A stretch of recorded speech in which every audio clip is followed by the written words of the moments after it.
समरकंद शहर में बनने वाली ट्रेडिशनल रोटी बहुत मजेदार और खूबसूरत होती है। ये रोटी बाजारों में स्टॉल्स लगाकर बेची जाती है। समरकंद शहर 120 मुरब्बा किलोमीटर पर फैला हुआ है क्योंकि यहाँ हुस्न बहुत ज्यादा है।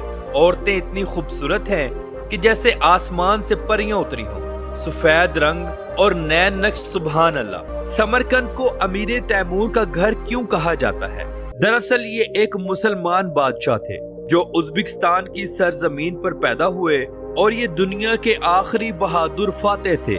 अमीर तैमूर का मकबरा समरकंद शहर में पूरी शान शौकत के साथ मौजूद है। समरकंद के लोग भी बुज़काशी नामी खेल शौक से खेलते हैं। ये खेल घोड़ों पर बैठकर खेली जाती है। इस खेल में एक ज़िबा की हुई बकरी को घोड़ों पर बैठकर एक खास पॉइंट तक ले जाया जाता है। समरकंद शहर में आपको होटल्स और रेस्टोरेंट्स बआसानी मिल जाएंगे जो कि इंतहाई सस्ते हैं।